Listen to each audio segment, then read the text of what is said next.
kita.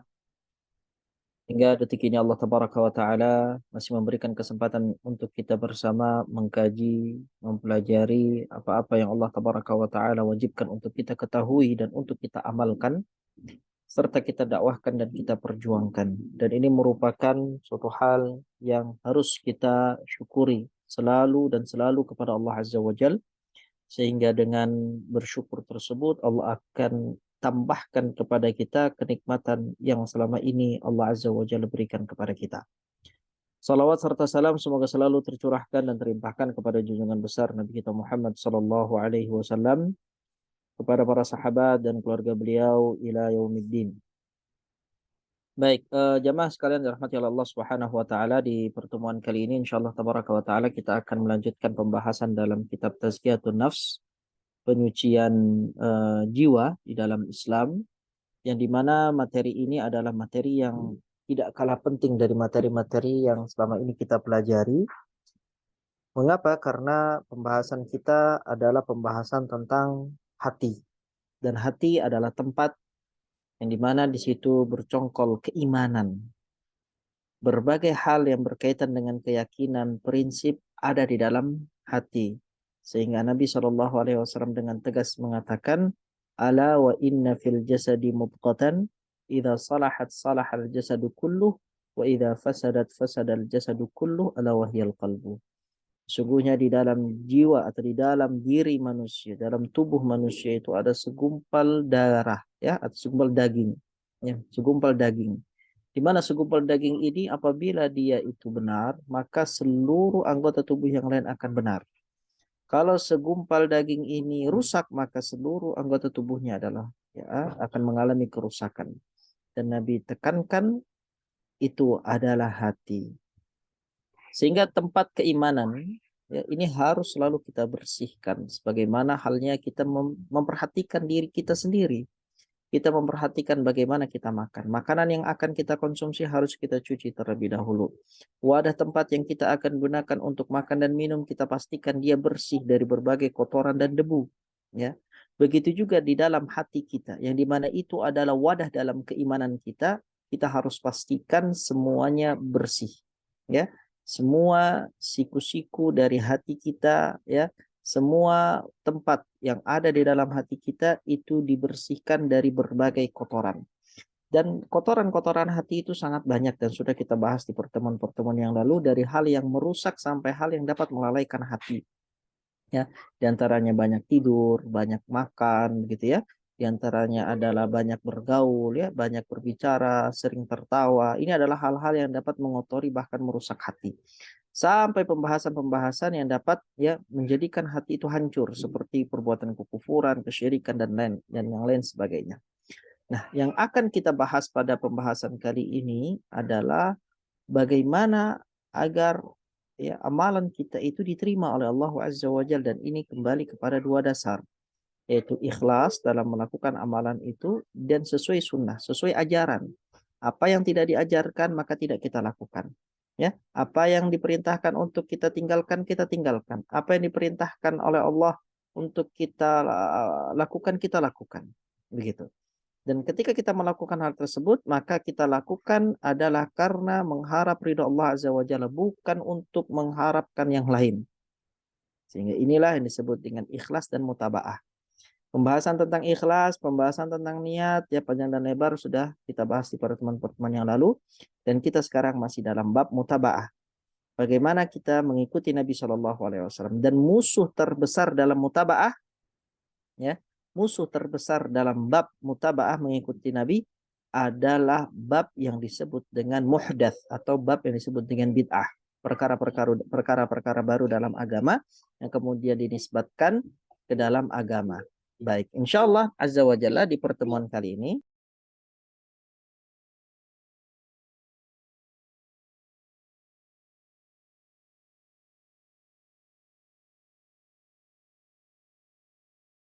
afwan, iklan sebentar. Baik, pembahasan kita insya Allah adalah berkaitan dengan nas-nas yang mencela bid'ah dan pelakunya. Nas-nas yang mencela bid'ah dan pelakunya. Dan sudah kita bahas di pertemuan yang lalu, bahwasanya yang tercela dalam pembahasan bid'ah ini adalah bid'ah dalam perkara agama.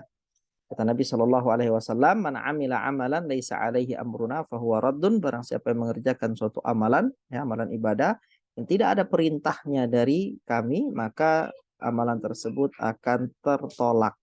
Ini tegas, ya. Siapapun yang mengamalkan amalan yang tidak diperintahkan, tidak dianjurkan, tidak disuruh, ya, maka ini adalah ditolak oleh Allah Azza wa Jalla. Baik, insya Allah kita di pertemuan kali ini kita minta kesediaannya kepada Ibu siapa ya? Hmm, Ibu Al-Khansa mungkin ya? Apa Nah, apakah bisa membacakan materi kita di halaman 231? nah Ustadz insya Allah bisa. Alhamdulillah. Barakallahu fiik. Silakan dibaca. Bismillah. Nas-nas yang mencela bid'ah dan pelakunya. A'udzubillahiminasyaitonirrajim. Bismillahirrahmanirrahim. Wala takunu kalladina tafarraqu wajtalafu min ba'di ma ja'akumul bayyinat wa ulaika lahum adzabun adzim. Yauma tabyaddu wujuhu wa taswaddu wujuh. Fa ammal ladzina swaddat wujuhumul akafartum ba'da imanikum fadzuqul adzaba bima kuntum takfurun. Yang artinya, dan janganlah kamu menyerupai orang-orang yang bercerai-berai dan berselisih sesudah datang kepada mereka keterangan yang jelas. Mereka itulah orang-orang yang mendapat siksa yang berat. Pada hari itu ada wajah putih berseri dan ada pula wajah yang hitam muram. Adapun orang-orang yang hitam muram mukanya, kepada mereka dikatakan, "Kenapa kamu kafir sesudah beriman? Karena itu rasakanlah azab disebabkan kekafiranmu itu." Quran Surat Al-Imran ayat 105 sampai 106. Ibnu Abbas radhiyallahu anhu mengatakan, putihnya wajah para ahlu sunnah adalah sebagai tanda persatuan dan hitamnya wajah para ahli bid'ah adalah sebagai tanda perselisihan. Abdullah bin Umar radhiyallahu anhu meriwayatkan bahwa Nabi Shallallahu alaihi wasallam bersabda, "Man rogiba'an sunnatil walaisa minni." Barang siapa yang membenci sunnahku, maka ia tidak termasuk kelompokku. Ibnu Mas'ud meriwayatkan bahwa Nabi Shallallahu alaihi wasallam bersabda dalam sabdanya yang artinya, "Aku akan mendahului kalian di telaga dan bergetarlah orang-orang yang ada di bawahku."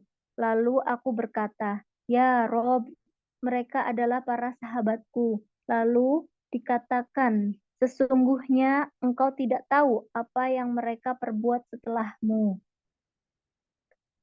Dalam hadis Urbad bin Sariyah, Nabi Shallallahu alaihi wasallam bersabda, dalam agama, karena semua ibadah yang baru dan bid'ah dan setiap bid'ah adalah sesat. Ibnu Mas'ud berkata, "Ikutilah sunnah dan jangan membuat bid'ah, karena hal itu telah cukup bagi kalian." Ayub As-Syak Sahyatani berkata, setiap ijtihad yang dilakukan pelaku bid'ah akan semakin menjauhkannya dari Allah. Sa'id Al-Quwairi bercerita bahwa Sulaiman At-Taimi menangis keras ketika ia ditanya, "Apa yang membuatmu menangis? Apakah Anda takut mati?" Ia menjawab, "Tidak, tapi aku pernah berpapasan dengan seseorang yang berpaham Qadariyah. Lalu kuucapkan salam kepadanya.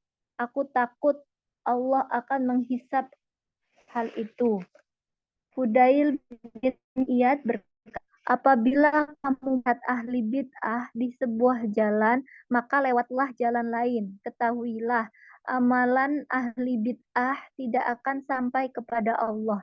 Siapa menolong ahli bid'ah, berarti ia telah membantu menghancurkan Islam. Nah, barakallahu fiik wa ahsanallahu ilaik. Baik, pembahasan pertama berkaitan dengan nas-nas yang mencela para ahli bid'ah. Ya, adalah firman Allah Azza wa Jalla di dalam surat Ali Imran ayat 105 sampai 106. Di sini Allah Azza wa Jalla berfirman, "Wala takunu kalladzina tafarraqu," dan janganlah kalian menjadi seperti orang-orang yang saling berpecah belah. Wakhtalafu min ba'di ma ja'ahumul bayyinat, yang dimana mereka saling berselisih sudah datang kepada mereka keterangan yang jelas.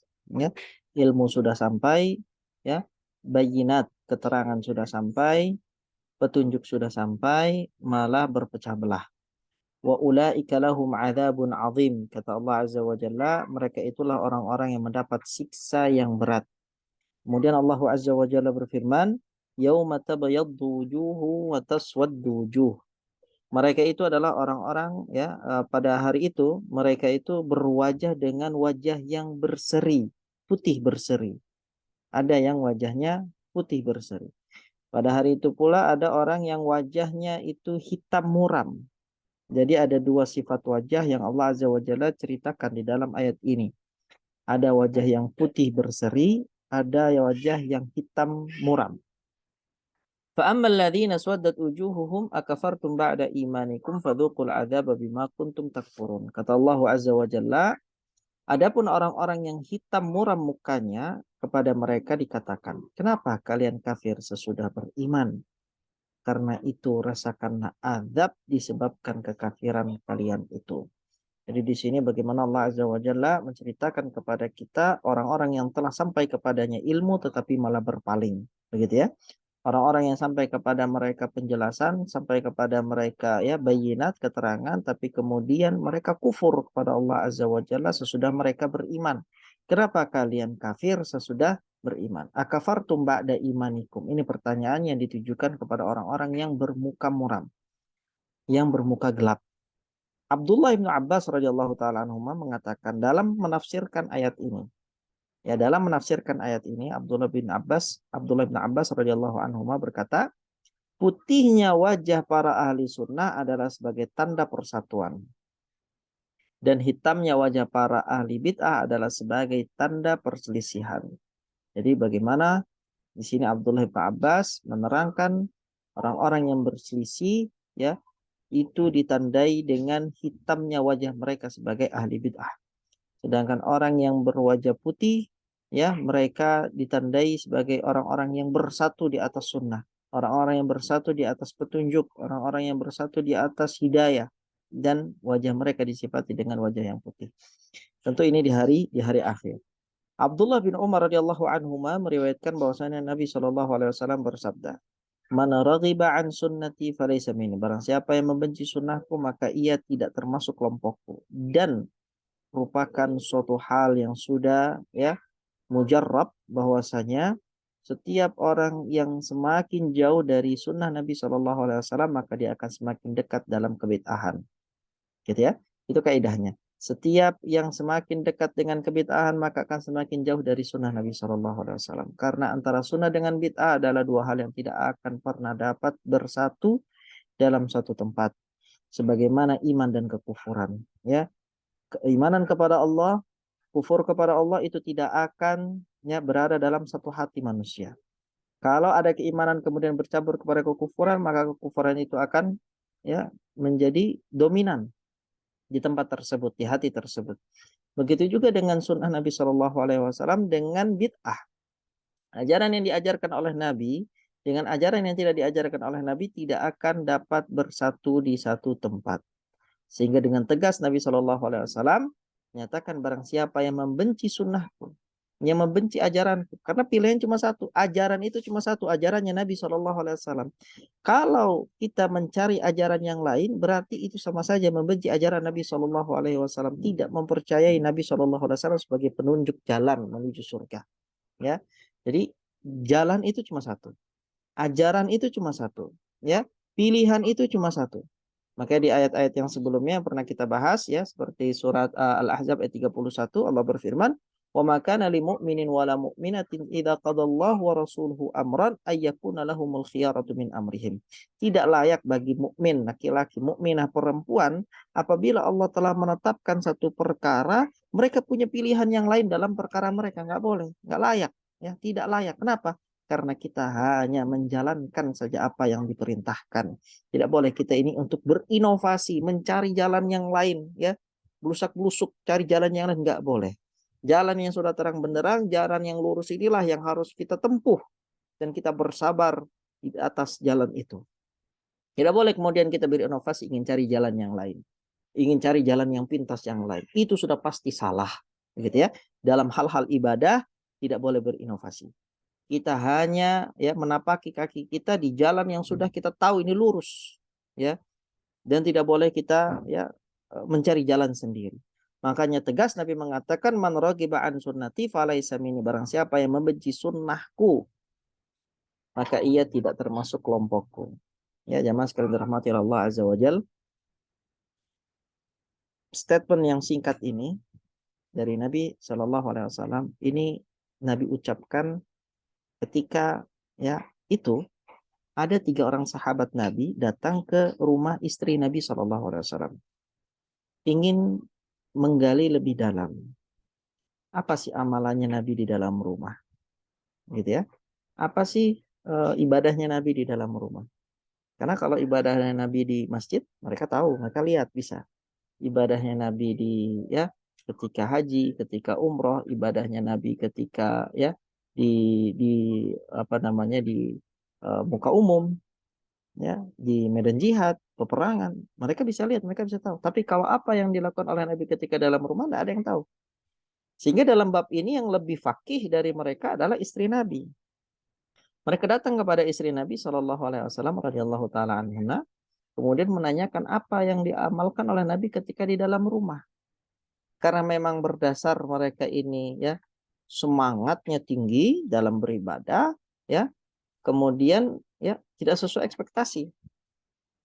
Mereka bayangkan Nabi itu kalau dalam rumah ibadahnya full gitu ya.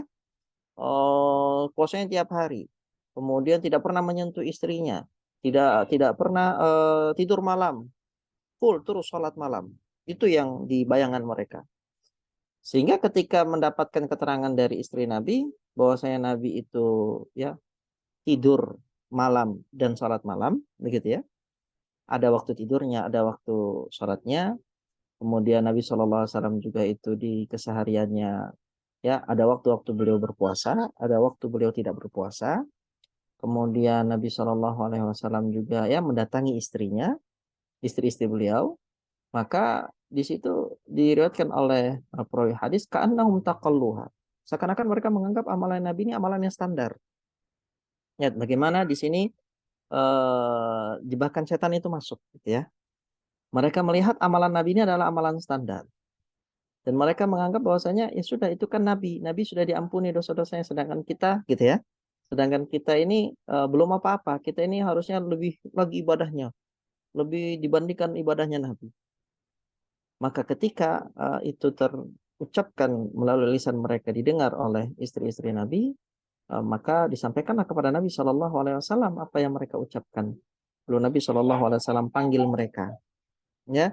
Kemudian Nabi menjelaskan, ana a'lamukum wa atqakum billah. Kata Nabi SAW tegas, ya. Dalam ibadah ini rujukannya cuma satu Nabi. Nabi Muhammad itu rujukan kita dalam beribadah. Satu saja, tidak ada yang lain. Makanya Nabi dengan tegas mengatakan, saya ini orang yang paling tahu tentang ya syariat dibandingkan kalian. Kata Nabi SAW. Ana a'lamukum billah. Saya ini yang paling mengenal Allah dibandingkan kalian. Wa an atqakum. Dan saya adalah orang yang paling bertakwa kepada Allah dibandingkan kalian. Ya. Walakinni asumu wa uftir. Kata Nabi apa tadi? Saya ini orang yang paling tahu tentang Allah dibandingkan kalian. Saya ini adalah orang yang paling bertakwa ya kepada Allah dibandingkan kalian. Tapi dari itu semua, aku berpuasa dan aku juga tidak berpuasa di hari yang lain.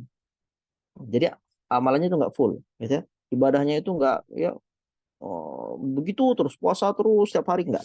Ya, ada waktu berpuasa, ada waktu tidak berpuasa.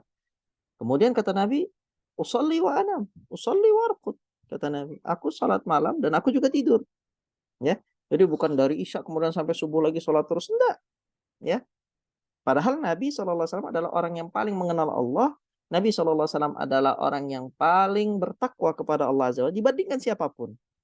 Ya. Bahkan jangankan selevel umat ya. Kita ini kan umatnya Nabi Muhammad. Umatnya Nabi Muhammad tidak ada ya yang lebih mengenal Allah Azza wa Jalla dibandingkan Nabi Muhammad.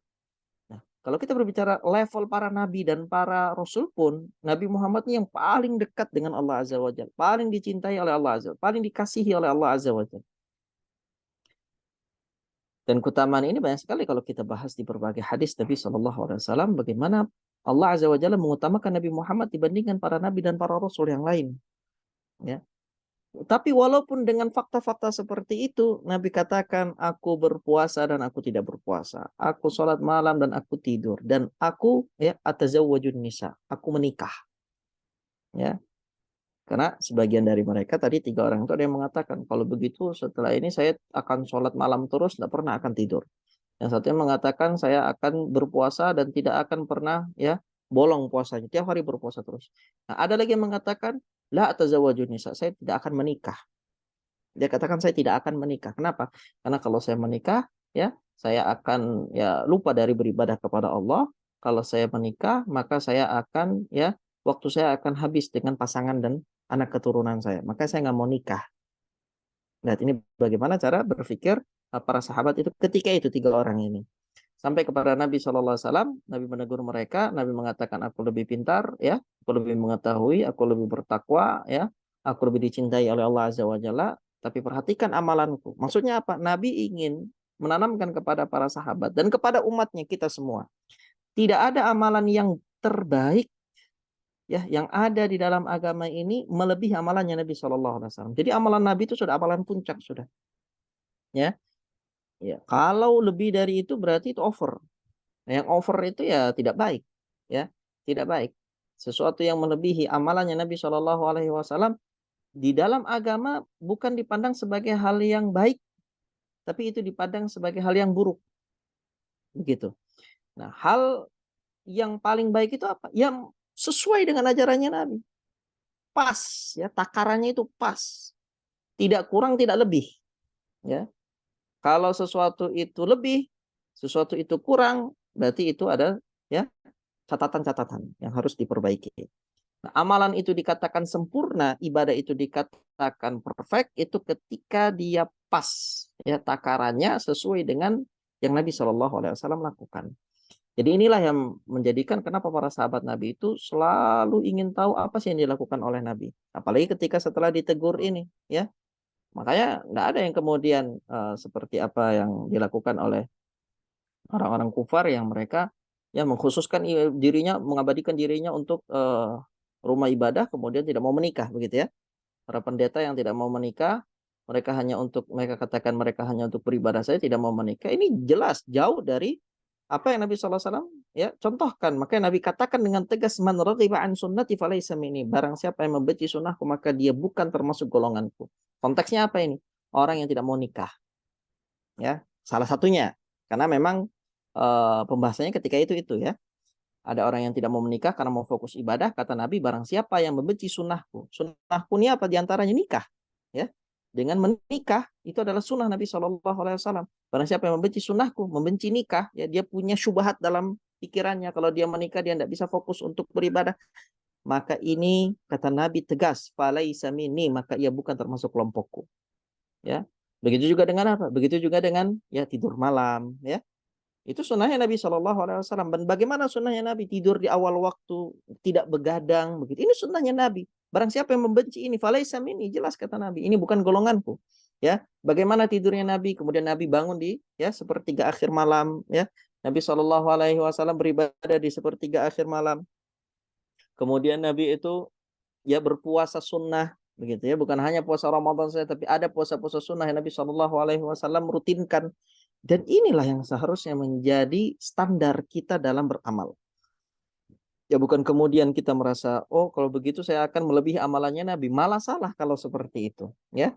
Atau kita kemudian pesimis, kita mengatakan kita tidak bisa mengamalkan seperti apa yang Nabi, ya. Akhirnya sudah stuck di situ, juga salah gitu ya. Kita harus ya menilai apa saja yang dilakukan oleh Nabi SAW adalah sebuah kesempurnaan, dan kita tetap berusaha, ya. Tetap berusaha untuk menyesuaikan amalan kita dengan amalannya Nabi SAW. Baik, kemudian dikatakan Ibnu Mas'ud radhiyallahu taala anhu meriwayatkan bahwasanya Nabi Shallallahu alaihi wasallam bersabda, "Ana faratukum alal haud." Jadi ya berkaitan dengan ayat sebelumnya Ali Imran ayat 105 sampai 106, ya ditafsirkan oleh Ibnu Abbas, orang yang mukanya hitam, muram itu adalah para pelaku bid'ah.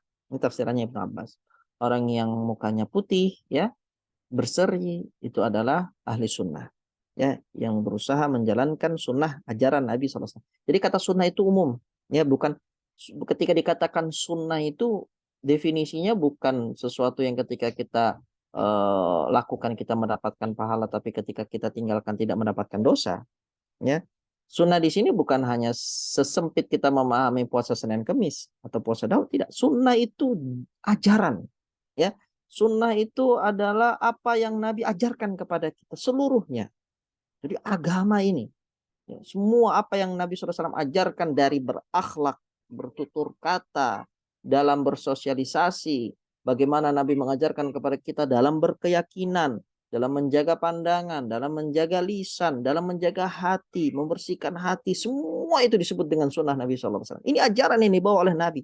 Jadi ini satu paket. Ajaran yang dibawa oleh Nabi SAW, inilah disebut dengan sunnah. Nah, satu paket ini, satu bundle ini, kalau kita benci, ya maka dikatakan man raghiba an sunnati falaysa min. Siapa yang benci kepada sunnahku, bukan golonganku. Dan kalau kita lihat dari berbagai pembahasan ayat Al-Quran, hadis Nabi, bahkan perkataan para sahabat, orang yang tidak mengikuti sunnah Nabi, ini adalah orang sesat. Ya memang, karena itu adalah satu paket, begitu ya. Makanya di sini dalam hadis Ibnu Mas'ud, Nabi bersabda, "Ana faratukum alal haud." Aku akan mendahului kalian di telaga nanti. Jadi untuk sampai ke telaga nanti Nabi dulu. "Wala yakhtarijanna rijalun dudi." Ya.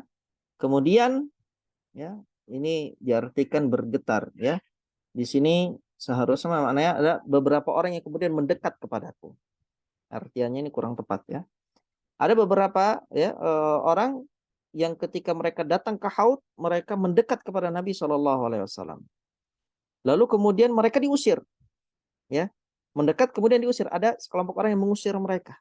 Ini maknanya, ya, makna dari walayak talijanna rijalun duni. Ketika mereka mendekat, mereka diusir, mereka dipisahkan. Kan ketika itu kan di haudnya Nabi Shallallahu Alaihi Wasallam, di telaganya Nabi, ya, Nabi Shallallahu Alaihi Wasallam itu memberikan minum kepada umatnya, di mana setiap orang yang minum dari telaga itu, maka dia tidak akan pernah haus selama-lamanya. Baik, ada beberapa orang yang mendekat lalu kemudian diusir. Melihat itu Nabi Shallallahu Alaihi Wasallam mengatakan, "Ya Rabbi ashabi." Wahai Rabbku, mereka adalah para sahabatku. Dalam riwayat, mereka adalah umatku. Kenapa diusir? Fayuqal, maka dikatakan kepada Nabi Muhammad SAW, innaka la tadri ma ahdatsu ba'dak. Sesungguhnya engkau tidak mengetahui apa yang mereka perbuat setelahmu. Ya, jadi ada beberapa ya yang kemudian mendekat, lalu kemudian mereka diusir. Kenapa?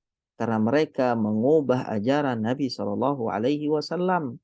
Karena mereka tidak menjalankan apa yang dijalankan oleh Nabi Shallallahu Alaihi Wasallam.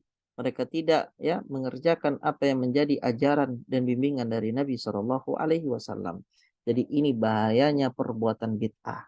Jadi ketika berbicara tentang bid'ah, bid'ah itu bukan sekedar hanya bid'ah masalah amalan ya, perbuatan ini dan perbuatan itu, tapi bid'ah itu juga maknanya umum sebagaimana sunnah tadi, ya. Bid'ah itu juga mencakup keyakinan-keyakinan kufur. Itu bid'ah masuk ya, pembahasan ke situ.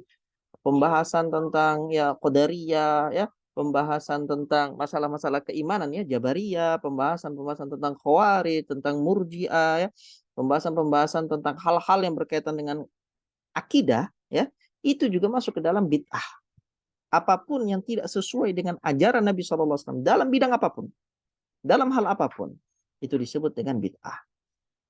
Baik, dan bid'ah bertingkat-tingkat tentunya. Ya, bertingkat-tingkat. Ada yang kemudian menyebabkan seseorang itu kafir, ya, keluar dari agama. Ada yang kemudian ya menjadikan dia masuk ke dalam dosa besar, ya. Ada yang menjadikan dia masuk ke dalam dosa kecil, ya. Ada yang menjadikan dia itu fasik, khawarim muru'ah, ya, dan yang lain sebagainya. Baik, dalam hadis Irbad bin Sariyah. Ini juga tulisannya salah ya. Di sini tertulis Urbat, tapi yang benar adalah Irbad bin Sariyah dengan i, ya. Nabi Shallallahu Alaihi Wasallam bersabda, hindarilah hal-hal baru dalam urusan agama.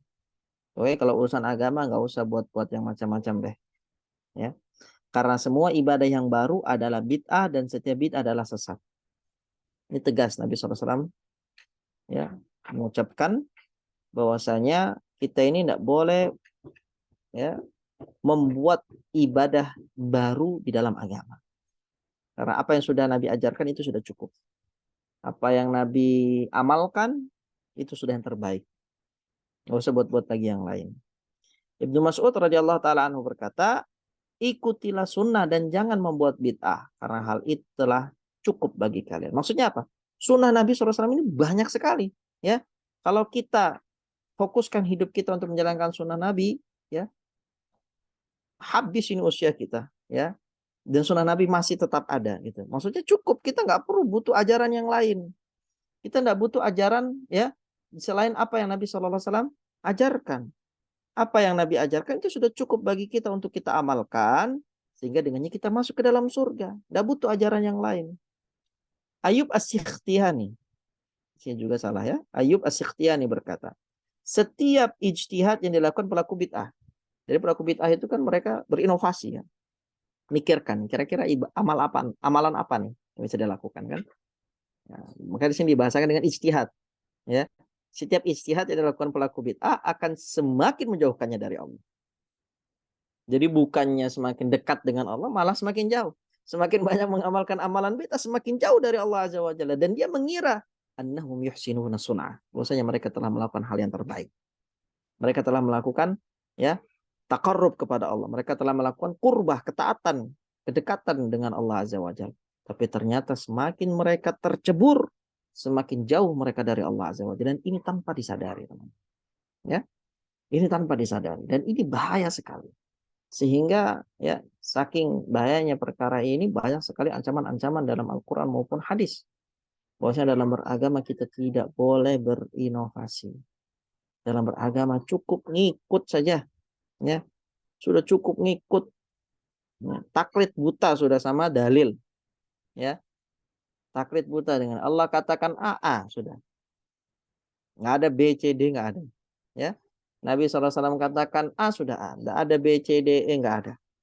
Taklid buta dengan dalil. Ya, kalau mau taklid buta dengan dalil, ya. Taklid buta itu dengan Rasul Shallallahu Alaihi Wasallam, ya. Kalau selain itu, ya, kita tidak bisa taklid buta, ya. Taklid buta itu kepada yang sudah yang pasti. Al-Quran, Sunnah, akwal para sahabat, gitu ya, athar dari para sahabat. Ini sesuatu yang sudah pasti ini.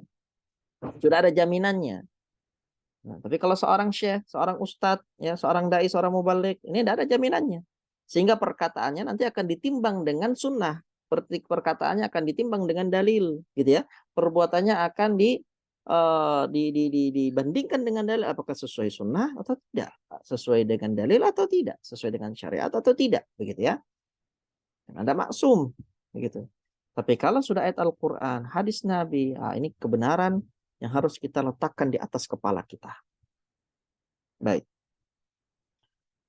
Sa'id Al-Khuwairi berkata bahwa Sulaiman At-Taimi menangis keras ketika sakit, lalu ia ditanya, apa yang membuatmu menangis? Apakah Anda takut mati?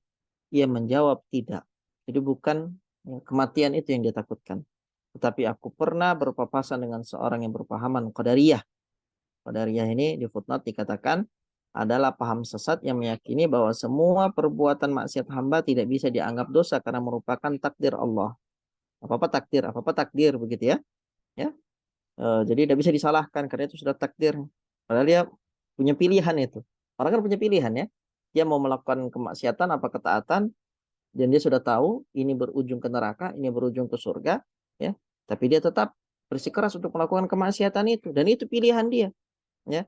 Dan Allah Azza wa Jalla tidak zalim kepadanya. Nah, ini berbeda dengan pemikiran Qadariyah. Lalu kemudian kuucapkan salam kepadanya, aku takut Allah akan menghisap hal itu. Apa maknanya di sini? Di sini, ya, di sini bukan maksudnya apa namanya, Sulaiman At-Taimi itu mengajari kita untuk bersikap frontal kepada orang yang ingin kita dakwakan, bukan. Ini konteksnya beda lagi, ya. Tentu di sini para salafus salih, setiap apa yang kita dapatkan mereka sangat keras dengan para pelaku bid'ah, kita husnudzon, ya, dan kita pasti, ya, tahu bagaimana para salafus salih itu sudah menegakkan hujah kepada mereka, ya, pada para pelaku ahli bid'ah. Pasti sudah menasehatkan, pasti sudah menyampaikan risalah gitu, ya. Pasti sudah menyampaikan dakwah kepada mereka, sudah mengajak begitu, ya. Dan mereka, ya, ketika itu memiliki kekuatan. Ahlus sunnah di zaman para salaf itu memiliki kekuatan, ya.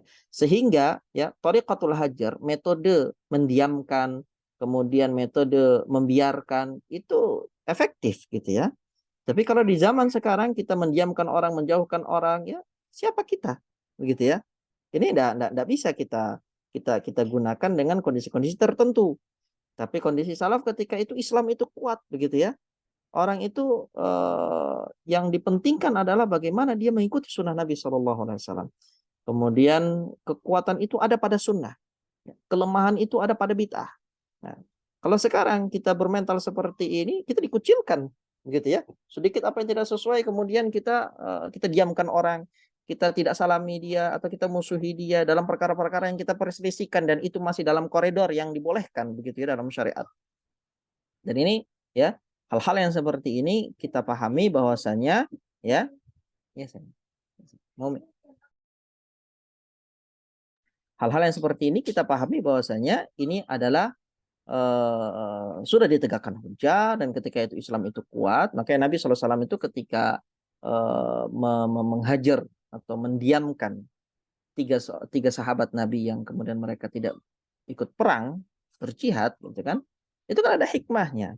Dan ketika itu ada kemampuan dan ada kuasa untuk melakukan itu sehingga satu Madinah mendiamkan, ya.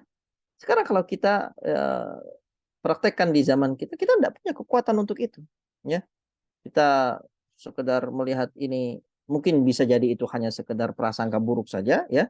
Belum tentu juga kita duduk sama dia dan kita mencoba untuk menggali dan membantah syubhat-syubhat yang ada di pikiran dia gitu, ya. Tapi kita diamkan, sudah kita jauhi, dan ini tentu tidak tepat, ya, tidak tepat dalam.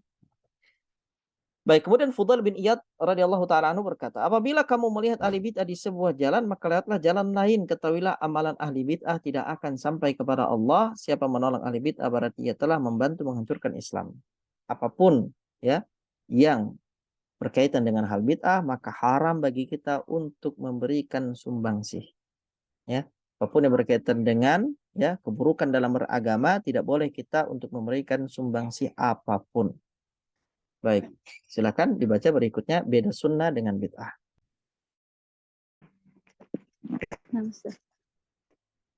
Beda sunnah dengan bid'ah. Ada orang bertanya, aku memuji sunnah dan mencela bid'ah. Lantas, apa sunnah itu dan apa bid'ah itu? Karena aku melihat setiap orang yang berbuat bid'ah pasti menyangka ia termasuk ahlu sunnah. Sunnah secara bahasa artinya jalan. Tidak diragukan lagi bahwa para rawi atau orang yang meriwayat hadis yang selalu mengikuti sunnah Rasulullah Shallallahu Alaihi Wasallam dan sunnah para sahabat adalah ahlu sunnah, karena mereka telah menyusuri jalan tersebut dan tidak pernah ada bid'ah di dalamnya. Hal-hal baru dan bid'ah baru terjadi setelah masa Rasulullah dan para sahabat. Bid'ah adalah perbuatan yang tidak pernah ada pada masa sahabat. Kemudian diadakan perbuatan itu. Mayoritas perbuatan bid'ah berlawanan dengan syariat karena selalu ada penambahan atau pengurangan. Bila ada hal baru, meskipun itu tidak bertentangan dengan syariat dan tidak menyebabkan kecanduan, maka para ulama tetap tidak menyukainya. Mereka menjauhi setiap orang yang berbuat bid'ah dan itu diperbolehkan untuk menjaga keorisinilan, yaitu mengikuti sunnah Nabi Shallallahu Alaihi Wasallam. Zaid bin Sabit pernah bertanya kepada Abu Bakar dan Umar radhiyallahu anhu tatkala mereka berdua memerintahkannya agar menghimpun Al-Quran, mengapa mengapa kalian melakukan sesuatu yang tidak pernah dilakukan oleh Rasulullah Shallallahu Alaihi Wasallam? Abu al-Bukhturi bercerita, ada seseorang yang memberitahu Abdullah bin Mas'ud bahwa ada sekelompok orang yang duduk di masjid setelah sholat maghrib. Di antara mereka ada yang berkata, bacalah takbir begini dan ini, bacalah tasbih begini dan begini. Abdullah bin Mas'ud berkata, jika kamu melihat mereka melakukan hal itu, datanglah segera kepadaku dan tunjukkan kepadaku majelis mereka. Lalu orang tersebut datang ke tempat mereka dan bergabung. Begitu mendengar apa yang mereka ucapkan, ia segera mendatangi Ibnu Mas'ud. Ibnu Mas'ud dan Ibnu Mas'ud dan ia adalah sosok yang keras. Mendatangi mereka dan berkata, aku Abdullah bin Mas'ud, demi Allah tidak ada ilah yang berhak diibadahi selain Dia, Allah. Kalian telah berbuat bid'ah dan melampaui ilmu para sahabat Muhammad Shallallahu Alaihi Wasallam. Umar bin Utbah berkata, Astagfirullah. Abdullah bin Mas'ud melanjutkan, tetaplah kalian pada jalan ini, sunnah Nabi Shallallahu Alaihi Wasallam. Bila kalian menengok ke kanan dan ke kiri, niscaya kalian akan semakin tersesat. Diriwayatkan dalam as-sahihain bahwa Rasulullah Shallallahu Alaihi Wasallam bersabda yang artinya akan senantiasa ada ta'ifah atau sekelompok dari umatku yang eksis di atas kebenaran, tidak membahayakan mereka orang yang menghina mereka sampai datang urusan Allah itu hari kiamat dan mereka tetap seperti itu.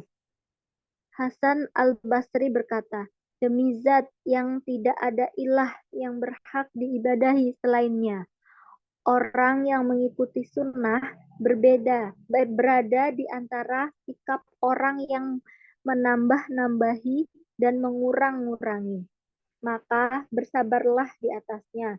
Semoga Allah merahmati kalian. Sesungguhnya ahlu sunnah adalah kelompok manusia yang paling sedikit yang telah berlalu dan yang tersisa. Mereka adalah orang-orang yang tidak mengikuti orang yang berbuat maksiat dalam kemaksiatan mereka dan tidak mengikuti ahli bid'ah dalam perbuatan bid'ah mereka. Mereka bersabar di atas sunnah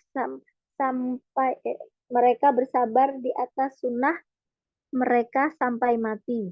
Demikianlah insya Allah. Maka jadilah kalian ahlu sunnah. Mereka itulah ahlu sunnah wal jamaah dan at-ta'ifah al-mansurah, yaitu golongan yang mendapat pertolongan hingga hari kiamat. Semoga Allah menjadikan kita termasuk golongan mereka dan menghimpun kita dalam golongan mereka dengan anugerah dan kedermawaannya. Amin. Barang siapa yang buat hal baru dalam urusan ibadah yang tidak ada dasar hukumnya atau bid'ah, maka ia tertolak. Baik, barakallahu fiik wa ahsanallahu ilaik.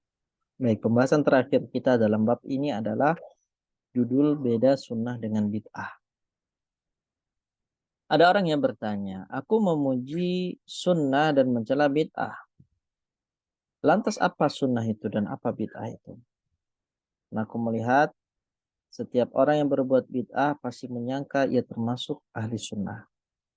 Ini tadi, ya.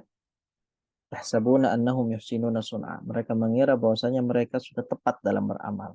Amalan mereka itu sudah bagus, sudah diterima. Sehingga dikatakan bahwasanya sunnah secara bahasa artinya jalan.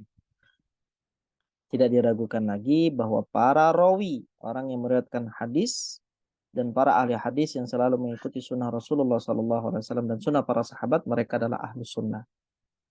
Karena mereka telah menyusuri jalan tersebut dan tidak pernah ada bid'ah di dalamnya. Jadi apa yang dilakukan oleh Nabi diikuti oleh para sahabat. Apa yang dilakukan oleh para sahabat dilakukan oleh para tabi'in. Apa yang dilakukan oleh para tabi'in dilakukan oleh para atba'ut tabi'in. Seperti itu. Hal-hal baru dan bid'ah baru terjadi setelah masa Rasulullah dan para sahabat. Ya, jadi semakin jauh suatu masa dari masanya Nabi SAW, maka semakin tersebar hal-hal bid'ah. Ya, makanya kalau seseorang mempelajari hadis Nabi SAW itu, dia akan mendapati bahwasanya semakin jauh suatu tempat itu dari Madinah, maka akan semakin banyak kemungkaran hadis yang diriwayatkan oleh para perawi di daerah itu. Ya, seperti periwayatan hadis para ahli Madinah, gitu ya, para penduduk Madinah dibandingkan dengan penduduk dari Kufah atau dari Basrah, maka di sini yang kalau terjadi perbedaan ya dalam riwayat maka diutamakan riwayat ahli Madinah. Kenapa? Karena mereka lebih dekat, gitu ya. Ya, semakin jauh semakin hadis periwayatan itu semakin tidak diterima kalau terjadi perbedaan. Dari paling ujung misalnya dari ahli Syam. Ahli Syam kalau dia datang dengan suatu periwayatan yang tidak diketahui oleh para ahli Madinah, ya, maka riwayat itu ditolak. Begitu. Jadi semakin jauh, semakin berpotensi untuk ya banyak hal-hal yang salah. Begitu juga dengan di zaman kita, ya. Semakin kita jauh gitu ya. Begitu juga nanti anak keturunan kita, ya, orang-orang yang akan menjadi generasi setelah kita, semakin jauh dari masa Nabi SAW, semakin banyak keburukan. Makanya Nabi SAW bersabda dalam sebuah hadis yang diriwayatkan oleh Anas bin Malik, la ya'ti 'alaikum zamanun illa walladhi ba'dahu syarrun minhu. Tidaklah datang suatu zaman pada kalian kecuali zaman berikutnya atau masa berikutnya atau generasi berikutnya akan lebih buruk. Makanya puncak keburukan itu, puncak kejelekan itu nanti pada hari kiamat atau detik-detik sebelum kiamat itu Allah Azza wa Jalla tegakkan. Itu udah puncak keburukan, puncak keburukan, puncaknya berbagai hal yang tidak baik itu di sana, gitu ya. Jadi wajar kalau Allah Azza wa Jalla kemudian menghancurkan ya alam semesta ini. Baik, kemudian dikatakan hal-hal baru dan bid'ah baru terjadi setelah masa Rasulullah dan para sahabat. Bid'ah adalah perbuatan yang tidak pernah ada pada masa sahabat. Jadi kalau kita lihat ada nggak diamalkan di zamannya Abu Bakar, Umar, ya, ketika mereka masih hidup? Oh, nggak ada. Oh, berarti bid'ah. Kalau itu adalah ibadah, begitu ya. Kemudian diadakanlah perbuatan itu, maka itu bid'ah. Mayoritas perbuatan bid'ah berlawanan dengan syariat karena selalu ada penambahan dan pengurangan. Nah, ini konsepnya, ya. Jadi kalau dalam ibadah itu, dalam amalan itu, dalam Islam, yang terbaik itu bukan yang terbanyak, bukan, ya. Yang paling banyak inovasinya, bukan. Yang terbaik itu yang tepat dan paling pas dengan apa yang diajarkan sama Nabi. Kalau ada pengurangan, berarti itu adalah kesalahan. Kalau ada kelebihan, kebanyakan, itu juga salah, gitu ya. Yang paling tepat itu apa? Yang paling pas dengan apa yang Nabi ajarkan. Bila ada hal baru, meskipun itu tidak bertentangan dengan syariat dan tidak menyebabkan kecanduan, para ulama tetap tidak menyukainya. Ya, karena ini akan membuka pintu-pintu bid'ah yang lain, begitu. Mereka menjauhi setiap orang yang berbuat bid'ah dan itu diperbolehkan untuk menjaga ya keorisinilan, yaitu mengikuti sunnah Nabi Shallallahu Alaihi Wasallam. Zaid bin Thabit pernah bertanya kepada Abu Bakar dan Umar tatkala mereka berdua memerintahkan Zaid bin Thabit agar menghimpun Al-Quran, sesuatu yang tidak pernah dilakukan di zaman Nabi, begitu ya. Tapi kemudian Abu Bakar dan Umar memerintahkan Zaid bin Thabit, karena memang pahamnya itu adalah apa yang Nabi perintahkan dilakukan, yang tidak dilakukan itu ditinggalkan. Dia bertanya kepada Abu Bakar dan Umar, mengapa kalian melakukan sesuatu yang tidak pernah dilakukan oleh Rasulullah Sallallahu Alaihi Wasallam? Nah, kalau seperti ini bagaimana konteksnya? Kita jawab bahwasanya Nabi Sallallahu Alaihi Wasallam ya telah memberikan hal itu kepada para khulafaur rasyidin. Kalau kita ingat di hadis sebelumnya yang pernah kita bahas, alaikum bisunnati wa sunnatil khulafa'ir rasyidin al-mahdiyyin. Hendaknya kalian berpegang teguh dengan sunnahku dan sunnah para khulafa'ur rasyidin al-mahdiyyin yang datang setelahku, yaitu Abu Bakar, Umar, Utsman dan Ali. Addu 'alaiha bin nawajid, kata Nabi, gigitlah ajaran sunnah para khulafa'ur rasyidin, sunnahku dan para khulafa'ur rasyidin dengan gigi geraham kalian. Jadi apa yang ya diperintahkan oleh Abu Bakar, Umar, ya Utsman, Ali, itu masih mendapatkan izin ACC dari Nabi Shallallahu Alaihi Wasallam, gitu ya. Termasuk diantaranya adalah masalah penghimpunan Al-Quran yang Nabi tidak pernah perintahkan, tapi kemudian para Khulafaur Rasyidin berijtihad untuk mengumpulkan Al-Quran, dan itu ya apalagi itu berasal dari Abu Bakar dan Umar radhiyallahu taala anhuma. Dan ini yang kemudian banyak dijadikan syubhat oleh para pelaku bid'ah dengan mengatakan, lalu bagaimana dengan menghimpun Al-Quran, tidak pernah diajarkan atau tidak pernah diperintahkan oleh Nabi, gitu ya. Nah, di sinilah yang kemudian terdapat syubhat yang tidak yang kemudian disampaikan ya, dan tidak bisa diluruskan ya. Bagaimana pelurusannya itu dengan tadi penjelasan bahwasanya ini adalah sunnahnya Khulafaur Rasyidin dan Nabi telah memberikan ACC atas hal itu. Abu Al-Bakhtari bercerita ada seseorang yang memberitahu Abdullah bin Mas'ud bahwa ada sekelompok orang yang duduk di masjid setelah salat maghrib. Setelah salat maghrib duduk di masjid. Baik atau tidak? Baik. Ya, ini bagus, perbuatan yang bagus ya. Habis salat maghrib duduk di masjid, menunggu salat antara maghrib dengan isya, bagus. Oke. Di antara mereka ada yang berkata, nah masalahnya baru di sini bermunculan. Bacalah takbir begini dan begini. Bacalah tasbih seperti ini, seperti ini. Bacalah tahmid ya, seperti ini, seperti ini. Jadi bacaan-bacaan yang tidak pernah diajarkan oleh Nabi SAW dalam berzikir. Dengan metode atau cara yang tidak pernah diajarkan oleh Nabi SAW. Tidak dikenal oleh para sahabat. Abu Bakar nggak mengenal itu, cara itu. Umar tidak mengenal cara itu ya. Jadi mereka ini pada berinovasi dalam ibadah, dalam hal zikir. Ya. Lalu kemudian Abdullah bin Mas'ud berkata, jika kamu melihat mereka melakukan hal itu, datanglah segera kepadaku dan tunjukkan kepadaku majelis mereka. Ini kata Abdullah bin Mas'ud, karena Abdullah bin Mas'ud ingin mengingkari apa yang mereka lakukan.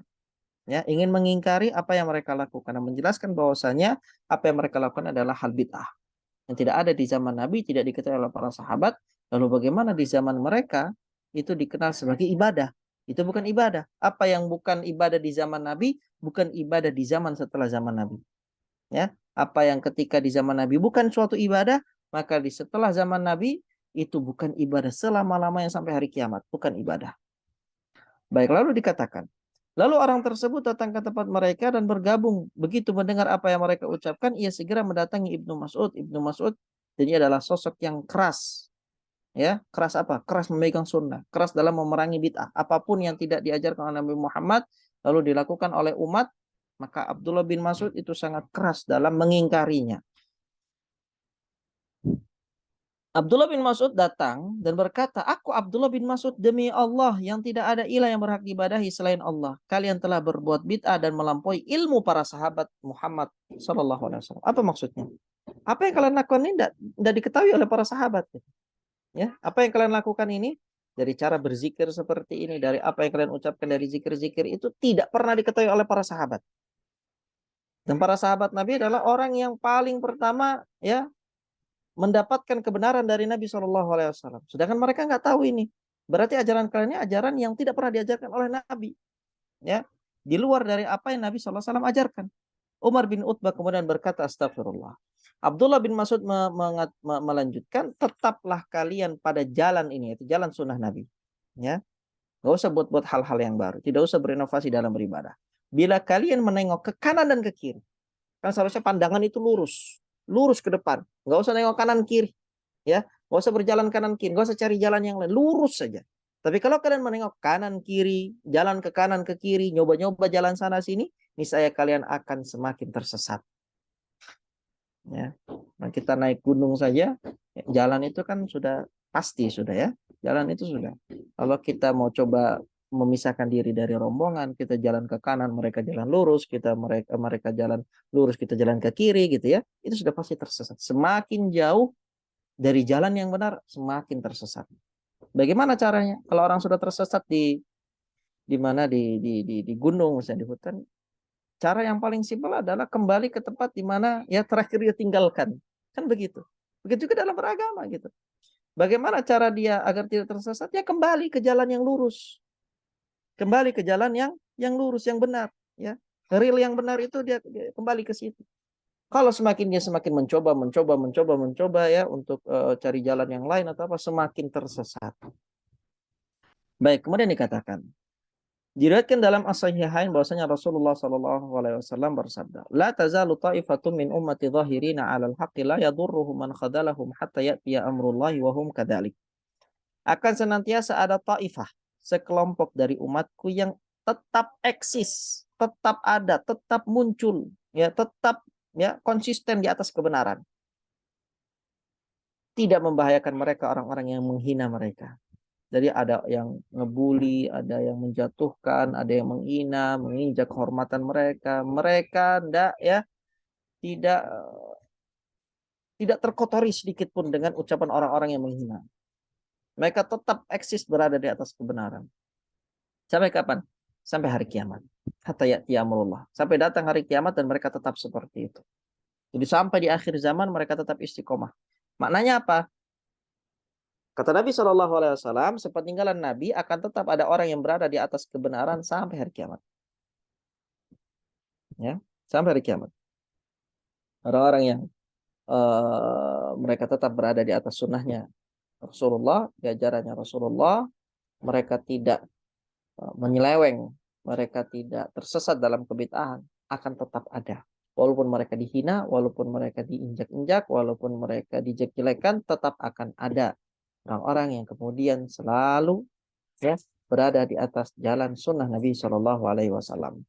Ya, wahum kadari, dan mereka akan tetap seperti itu. Ya, dihina tidak menggentarkan mereka. Ya, walaupun jumlah mereka sedikit, tapi tetap eksis, tetap akan ada. Ya, karena Nabi mengabarkan bahwasanya para orang yang memegang ajaran Nabi itu adalah ghuraba, orang yang asing gitu ya. Islam itu akan asing di akhir zaman, sebagaimana Islam itu bermula dalam keadaan keterasingan. Ya. Jadi walaupun sedikit, tapi pasti selalu ada orang-orang yang berada di atas kebenaran. Nah, ini juga merupakan sabda Nabi SAW yang menegaskan bahwasanya semenjak zaman Nabi sampai saat ini pasti akan ada kelompok yang berada di atas kebenaran. Tidak mungkin semua kelompok ya itu tersesat semenjak zaman Nabi, atau semenjak kita mungkin sebagian ya mengatakan oh semenjak zaman para sahabat sampai sekarang ya semua tersesat, semua melakukan ya penyelewengan dalam akidah. Enggak, pasti akan ada orang-orang yang eksis di atas kebenaran. Hasan al-Basri rahimahullah berkata, demi zat yang tidak ada ilah yang berhak diibadahi selainnya, orang yang mengikuti sunnah berada di atas ya berada di antara sikap orang yang menambah-nambahi dan mengurang-urangi. Ya, orang yang mengikuti sunnah berada di antara sikap orang yang menambah-nambahi dan mengurang-urangi. Maksudnya apa? Dia nggak masuk ke itu, ya kubu kanan dan kubu kiri.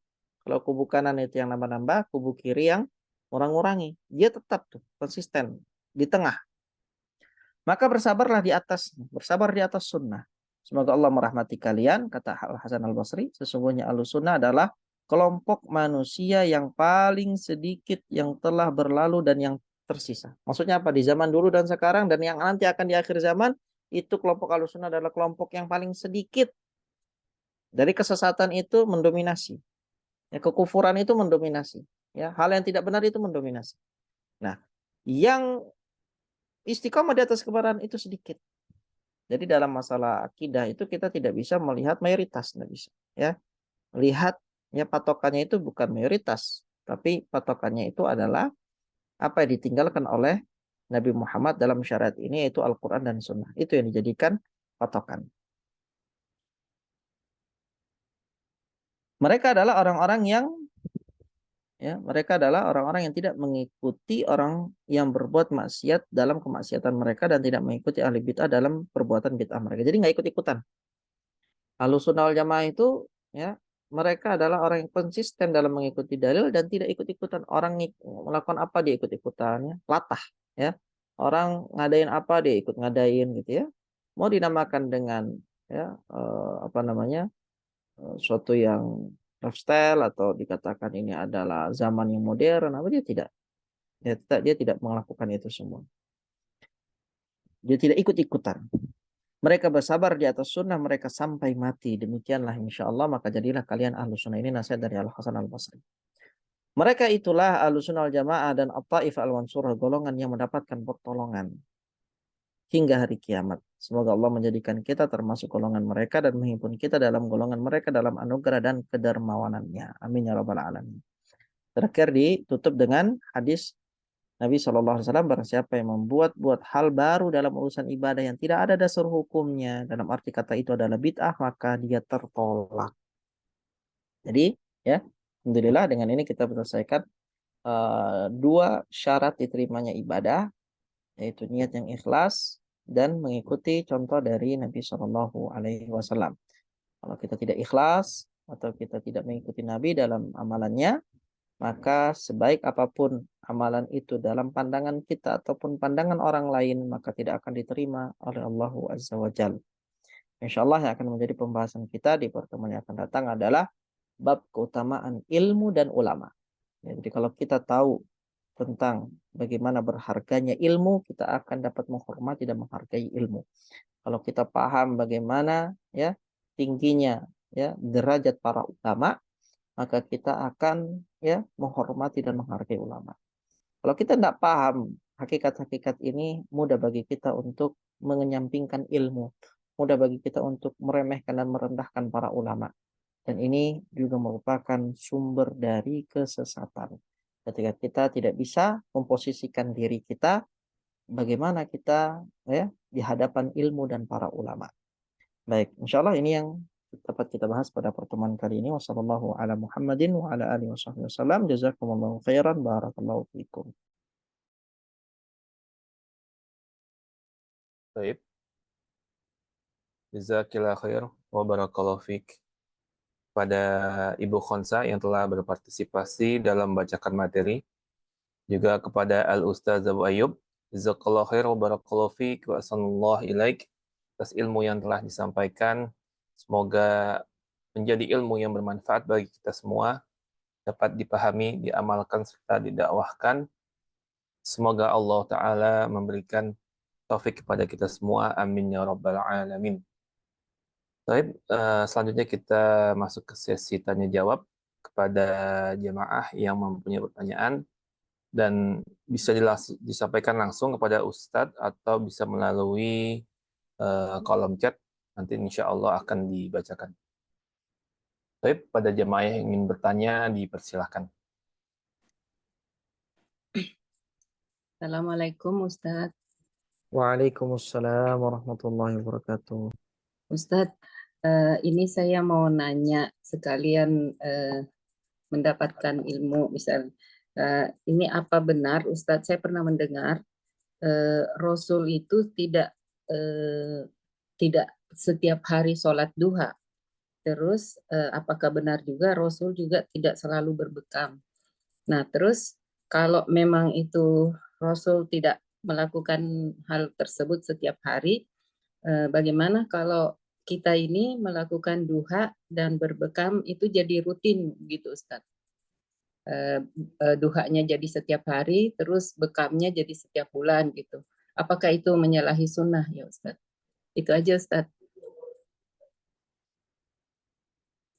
Baik, barakallahu fikum. Assalamualaikum ilaikum. Baik, untuk permasalahan ini ya, apakah berbekam itu ketika dilakukan secara rutin kemudian itu merupakan suatu pelanggaran syariat ya, juga masalah sholat duha gitu ya. Sholat duha ini ya ada beberapa dalil dari Nabi Shallallahu Alaihi Wasallam bahwasanya itu merupakan hal yang baik begitu ya. Jadi ada memang ajaran-ajaran yang Nabi Shallallahu Alaihi Wasallam yang Nabi anjurkan, tapi Nabi tidak ya melakukan itu secara rutin. Kenapa? Karena kalau Nabi lakukan itu akan memberatkan umatnya. Nah, di antara beberapa dalil itu Nabi Shallallahu Alaihi Wasallam sholat di waktu duha itu ketika Nabi tidak sholat malam. Jadi 11 rakaat yang Nabi lakukan di setiap malam itu ketika misalnya beliau sakit atau beliau sedang safar atau ada halangan, ya maka beliau gantikan di waktu duha dengan 12 rakaat. Itu hadis Aisyah. Gitu. Nah, kalau seseorang kemudian merutinkan sholat duha, ya ini tidak mengapa, ya tidak mengapa. Itu masih dalam ranah yang diperbolehkan. Karena Nabi SAW sendiri pun dalam sebuah hadis menjelaskan, ya bahwasanya di dalam tubuh manusia itu ada 360 persendian, gitu ya. Kemudian setiap persendian itu memiliki kewajiban untuk bersedekah. Para sahabat bertanya, lalu siapa yang mampu untuk bersedekah dengan seluruh persendian itu, wahai Rasulullah? 360. Kita punya kewajiban untuk apa? Bersedekah ya, sebanyak persendian yang ada di tubuh kita. Nabi Shallallahu Alaihi Wasallam kemudian menjelaskan, ya itu bisa diwujudkan dengan diantaranya ya amalan-amalan kebaikan, ya menghapus bekas ludah yang ada di masjid, membersihkan masjid, menyingkirkan gangguan dari jalanan. Ya, jika engkau tidak mampu untuk melakukan itu, maka cukuplah lakukan sholat duha 2 rakaat. Ya. Ini adalah hadis Nabi Shallallahu Alaihi Wasallam yang mensyariatkan itu. Gitu. Jadi kalau hal itu merupakan apa yang Nabi anjurkan, Nabi perintahkan, ya, maka itu insya Allah masih dalam koridor yang ya diperbolehkan. Begitu juga dengan bekam gitu. Cuma memang ada hadis-hadis dhaif dalam bekam itu yang dalam penentuan hari dan tanggal. Nah, ini kalau merujuk kepada pembahasan para ulama ahli hadis, itu hadis-hadis riwayatnya dhaif. Ya, tidak bisa dijadikan hujjah. Ya, dianjurkan untuk bekam, ya, kemudian di tahdid waktunya di tanggal sekian, di hari sekian, gitu ya, di jam sekian, gitu ya. Ini hadis-hadis yang tidak benar. Jadi bekam itu ya sunnah Nabi Shallallahu Alaihi Wasallam, sedangkan ketika kita mentakyin waktunya, menentukan waktunya, ada taksis di situ mengkhususkan waktunya, maka di sini ya tidak tepat. Wallahu taala alam. Barakallahu fikum. Naam Ustadz. Terus berarti Ustadz misalnya sholat duha itu kita bisa merubah niat, setelah saya tahu ini, berarti kita bisa merubah niatnya untuk keistiqomahan ataukah untuk bersedekah persendian ataukah untuk mengganti yang semalam kita tidak bangun, itu bisa ya Ustadz? Nah, bisa. Nah, semua bisa. Nah, Oh, jadi bukan menyalahi sunnah ya Ustadz ya? enggak menyalahi sunnah. Oh. Tapi kalau untuk bekam yang ditentukan hari-harinya itu bagaimana ya? Memang nggak boleh ya? Iya. Bukan berarti kita tidak boleh berbekam di hari itu. Tapi Oh, kalaupun kita bertepatan melakukan di hari itu, tidak boleh meyakini bahwasanya itu sunnah. Gitu ya. oh, Jadi iya. tidak boleh meyakini bahwasanya itu sunnah. Karena untuk meyakini sesuatu sunnah itu butuh dalil. Dan tidak ada dalil sahih dalam bab ini. Dalam waktu pembekaman, pengkhususan waktu di waktu bekam, itu tidak ada dalil yang sahih. Jadi kalau kita mau berbekam, silakan berbekam kapanpun. Ya, Kapan kapanpun. aja ya Ustadz ya? Kapan saja. Kalau misalnya ada ahli bekam mengatakan, oh waktu yang bagus seperti ini, atau di waktu yang ini, itu ijtihad dia gitu ya. Oh, Atau dari pengalaman dia gitu ya. Tapi tidak boleh kita nisbatkan itu kepada Rasulullah. Karena untuk menisbatkan suatu kebaikan kepada Rasulullah itu butuh dalil. Ya, kalau kemudian itu adalah suatu kebaikan dan itu dinisbatkan kepada Rasulullah, itu namanya membuat hadis palsu. Hadis palsu itu ancamannya besar. Ya, dia ya disiapkan tempat di dalam neraka. nah Ustadz. Oh, Nah, jazakallah khair Ustadz penjelasannya. amin. Barakallahu fiik. Amin. Baik, jazakumullah khair wa barakallahu fikum. Atas pertanyaan dari jemaah dan juga jelasan dari Al-Ustaz. Pada jemaah yang ingin bertanya kembali dipersilahkan. Kemudian Nah, tadi, Ustaz mau nah, uh, tafadhali, mau nah. lanjutkan tadi pertanyaan, soalnya Ana sering lakukan bekam dan selama ini Ana tahu taunya memang ada tanggal sunnah berbekam, Ustadz. Berarti yang Udah berbekamlah pada benar. tanggal 17. Nah, Berarti tidak sahih hadisnya, Ustadz. secara penisbatan hadis itu tidak sah, benar, tidak sahih. Tidak sahih penisbatan hadis itu kepada Nabi SAW. Nah, jadi kalau mau di tanggal 17, 18 silahkan berbekam, tapi jangan meyakini itu sunnah. Ini masalahnya begitu ya. Sama seperti orang yang akan berbeda itu, karena masalah hati ini, amalan hati ini, dari sini kita bisa melihat ya, masalah amalan hati ini amalan yang sangat besar sekali. Antara orang yang minum khamr gitu ya, satu dengan dua, kemudian yang dua ini kafir. Kenapa? Karena dia menghalalkan khamr. Dia minum khamr ya, dia menghalalkan khamr gitu. Ada yang minum khamr saja dia berdosa-dosa besar gitu. Dua-duanya sama-sama melakukan dua hal yang sama, tapi akibatnya berbeda. Karena masalah amalan hati begitu. Begitu juga dengan ini gitu ya. Masalah keyakinan itu tidak bisa diremehkan gitu ya. Ketika kita melakukan suatu kebaikan, lakukan kebaikan itu. Kalau memang ada dalilnya, nisbatkan itu kepada dalil. Tapi kalau tidak ada, jangan buat-buat. Nah, Ustadz, jazakallah khair, Ustadz. Ya Ustadz, satu lagi Ustadz. Kan di bulan Rabiul Awal ini kan bertepatan dengan, kalau orang-orang di umum itu bertepatan dengan acara maulid ya Ustadz. Nah, misalkan ada penarikan dari pihak RT untuk melakukan maulid. Kalau misalnya kita memberikan itu, apakah kita termasuk merayakan mendukung acara, mestinya berdosa karena mendukung acara bid'ah tersebut, Ustadz. Dan sama satu lagi, Ustadz, untuk makanan, misalnya dibagi dengan makanan itu ketika kita dikasih, ataupun kalaupun kita nggak ikut acara, ketika kita dikasih, apakah itu boleh dimakan atau enggak ya Ustadz, untuk Ustadz? Ya, gitu Ustadz. Barakallahu fiik wa ahsanallahu ilaik. Ini hukum yang berkaitan dengan pertanyaan tadi itu berbeda dalam setiap kasusnya. Ya, berbeda juga dengan siapanya gitu. Kalau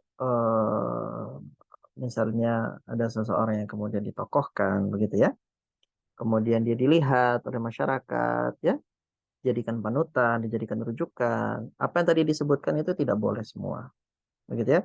Sampai menerima makanan pun dia tidak boleh. Kenapa? Karena beda hukum orang yang mengikuti dengan yang diikuti, begitu ya.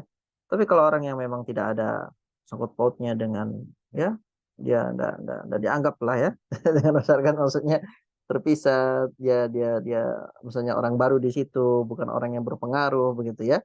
Seperti dia kemudian dikasih kiriman makanan apa ya, itu tidak ada masalah, dia makan ya. Selama dia yakin ketika dia makan tidak dijadikan pembenaran oleh orang atas apa yang dia lakukan. Jadi dalam permasalahan ini ada rinciannya. Nah, wallahu taala alam. Karena kenapa? Karena makanan itu sendiri datanya bukan zat yang ya, kecuali datang makanan yang zatnya haram gitu ya. Ini kan cara sampainya begitu ya.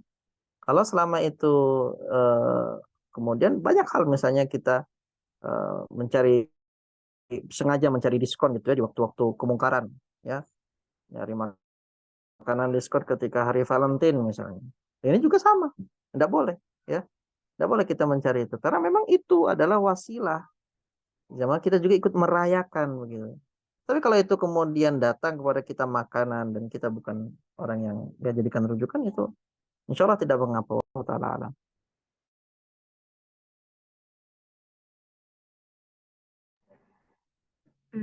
Nah, Ustaz, bisa keluar. Yang itu Ustaz, satu lagi, ketika misalnya ada iuran gitu Ustaz. Nah, kita dihindari. Nah, dihindari semampu kita, gitu ya. Tapi kalau memang misalnya kan itu kan juga kembali juga kepada setiap kasus ya. Dihindari semampu kita. Kalaupun kita tidak mampu untuk menghindarinya karena akan berimbas kemudaratan yang luar biasa, ya, itu dikeluarkan dengan niat apa? Menghindari keburukan yang akan terjadi. Ini Anda berbicara seperti ini dalam beberapa kasus ya, bukan seluruh kasus. Tapi kalau di kasus-kasus yang biasa, hindari ya. Selama tidak ada tekanan, selama tidak ada ya yang lain-lain, ya, itu hindari, ditinggalkan. Jadi tidak usah untuk memberikan sumbangsi apapun, karena kalau kita memberikan sumbangsi, maka itu sama saja kita ta'awun 'alal itsmi wal udwan.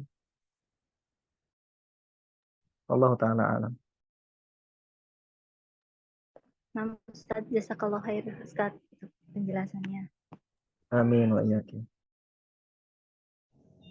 Afwan Ustadz, nyambung masalah bekam tadi Ustadz sedikit. Nah, Itu ya, secara hadisnya doif atau periwayatannya dari sisi apa Ustadz, bahwa memang tidak ada dalilnya? Selama ini kan dikutip ada hadisnya Ustadz 17, 19, 21 itu adalah sunnahnya berbekam gitu loh Ustadz. Dari sisi apa Ustadz? Tadi Ustadz mengatakan bahwa itu tidak ada dalilnya. Gimana nih Ustadz penjelasannya? nah, untuk hari-hari hijamah ya, kalau ada yang berdalil dengan waktu-waktu tertentu 17 dan yang lainnya, itu hadisnya tidak ada yang sahih. Nah, tidak ada yang sahih ini bermacam-macam. Ada yang kemudian ada yang dhaif gitu ya. Ada juga sampai kepada hadis yang memang maudhu, hadis yang palsu begitu. Secara keseluruhan tidak ada yang sahih gitu ya. Dan ini diketahui oleh orang-orang yang mendalami riwayat Nabi, riwayat hadis Nabi SAW. Nah, jadi bermacam-macam Bu Meti. Ada yang sampai ke derajat maudhu gitu ya. Ada juga yang dia dhaif saja. Dhaif saja berarti tidak sah gitu ya, tidak sahih. Nah, Berarti kalau sekarang memang berarti tidak ada dalil itu, pada saat kita selama ini meyakinkan itu berarti berdusta atas nama Rasulullah ya Ustaz. ya Bisa sampai seperti berdasarkan itu ya. bisa sampai seperti itu. Nah, Berarti kita sunnah itu, maksudnya itu memang disunahkan berbekam untuk tanggal, tidak ada hadis yang mengatakan sahih ada waktu tertentu gitu ya Ustaz, yang harus diyakinin ya. Baik Ustaz, nah, jazakumullah khair barakallahu fiik. amin ya. Baik, jazakumullah khairan wa barakallahu fikum atas pertanyaan dari jemaah dan juga jawaban dan penjelasan dari Al-Ustaz Abu Ayyub. Mungkin satu pertanyaan lagi sebelum kita tutup, silakan jika ada yang ingin bertanya.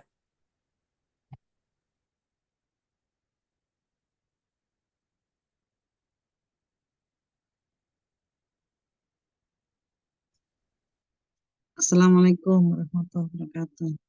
Waalaikumsalam warahmatullahi wabarakatuh. Sekarang tentang sholawat.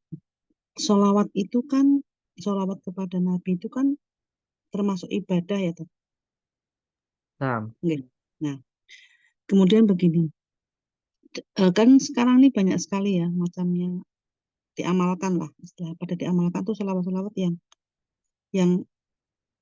eh, yang sampai di saya itu mereka itu tidak didalilkan, tidak ada dalilnya, tidak dicontohkan oleh Rasulullah. Nah, kemudian kan mereka menjawab gitu loh. Sholawat itu memang di sholawat itu ibadah, dan itu ibadah itu sangat diperintahkan, malahan diperintahkan. Tapi ketika disampaikan, tapi ibadah itu sudah ada tuntunannya, sudah ada syariatnya, sudah disampaikan caranya, isinya itu sudah ada. Nah, ketika kemudian ada jawaban, maksud saya gini, maksudnya pertanyaannya gini, ketika mengatakan mereka melakukan sholawat, mereka bersolawat, tetapi tidak sebagaimana yang Rasulullah contohkan. Kemudian mereka berkata begini, aku ini memuji Rasul, katanya ya, misalnya ya, kami ini sedang memuji Rasulullah. Nah, pujian itu tuh pujian ya, pujian itu dituntunkan juga kah? Maksudnya gitu. Atau saya begini, kalau misalnya gini, kan kalau tidak mengikuti Rasul, kalau kita kan pastinya orang beribadah, bersolawat itu kan mengharap pahala atau wasilah nantinya mendapatkan di wasilah ya namanya ya. iya, Apa nah, namanya dari Ustadz dari syafaat, Rasulullah, syafaat. syafaat ya, mendapatkan syafaat dari Rasul. kan kalau bersolawat itu kan yang diharap pastinya kan pertama memang diperintahkan, kedua kan mendapatkan wasilah, nantinya mendapatkan wasilah dari Rasulullah, wasilah lagi, salah lagi ngomongnya, mendapatkan syafaat dari Rasulullah. Nah, ketika mereka itu tuh gimana ya? Maksudnya aku ini kan berbuat baik, terus dia mengatakan kan hanya Allah yang tahu. Loh, kalau di saya kan mikirnya, loh, memang betul Allah itu Maha tahu, tapi kan dituntunkan caranya. Yang penting dia kata dia berbuat baik. Itu kayak apa tuh Tan, seperti itu? Solawat ya nih ya, Apanya tentang maksudnya? solawat. Nah, Gini, gimana gimana? solawat Coba ketika gimana? dia, gini, solawat, kemudian dia mengatakan, pertama dia nggak dicontohkan. Rasulullah tidak mencontohkan, karena Ya. kan seperti di atahiyat ya Tat ya, di atahiyat yang Nah, dicontohkan. Kemudian dia bervariasi lah katakanlah. Nah, dia mengatakan yang penting aku nih berbuat ini menurut, nah jadi gini, menurut dia itu kebaikan, ya dan dengan apa kebaikan. yang dia lakukan, kalau kami mengatakan itu tidak dicontohkan, tapi itu kata yang disampaikan itu, ini akan berbuat baik. Nah, Berbuat baik kan ya, pastinya pengen mendapatkan imbalan kan pastinya itu. ya, Nah, kan benar. tapi yang saya yakini kan loh, kalau nggak dicontohkan kan, nah itu gimana Benar. tuh maksudnya? Apa dia juga mendapat pahala maksudnya gitu loh? Apa dapat kebaikan Ya. juga ya? Gimana tuh? Nah, Selawat. sholawat itu Hmm. dilihat ya dari syariat tentang lafaz sholawat itu sendiri.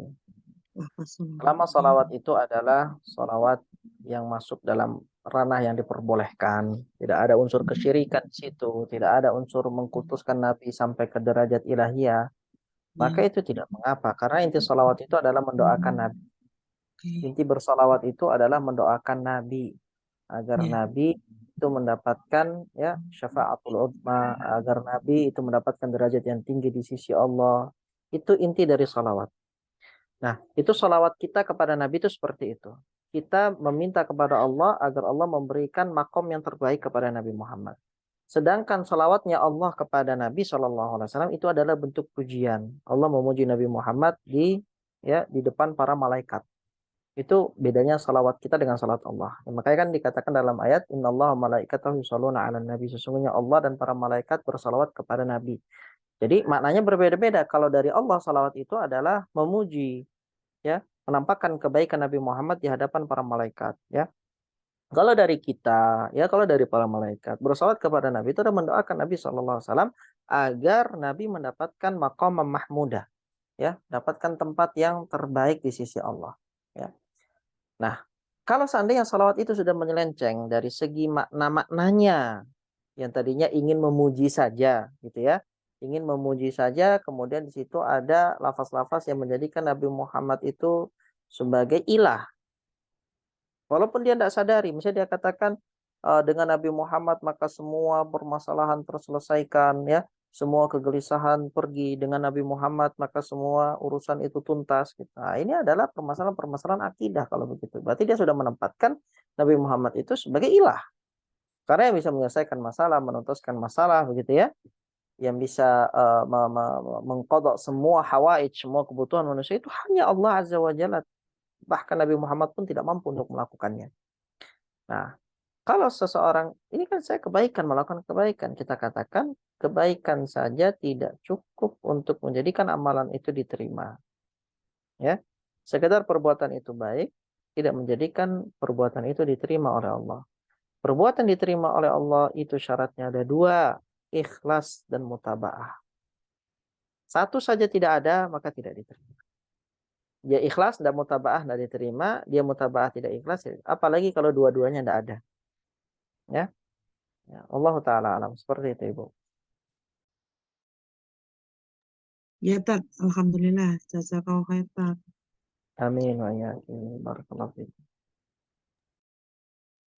Baik, jazakumullah khairan wa barakallahu fikum atas pertanyaan dari jemaah dan juga penjelasan dari Al-Ustaz. Mungkin itu pertanyaan yang terakhir Ustaz ya. Nah, Karena insyaallah. waktunya sudah habis. Insyaallah kajian akan kita akhiri. Sebelum kajian diakhiri, Ana mewakili jemaah mengucapkan jazakallahu khairan wa barakallahu fiik wa ahsanallahu ilaik atas kekurangan waktu Ustaz, ilmu, faidah dan nasihat yang telah disampaikan. Semoga Al-Ustaz dan keluarga berserta kita semua selalu berada dalam lindungan Allah Ta'ala. Amin ya rabbal alamin. Kita tutup majelis ini dengan doa kafaratul majelis. Subhanakallahumma wa bihamdika asyhadu an la ilaha illa anta astaghfiruka wa atubu ilaik. Wassalamualaikum warahmatullahi wabarakatuh. Waalaikumsalam warahmatullahi wabarakatuh. Jazakallah khair Ustaz. Jazakallah khair Abu Arka. Assalamualaikum.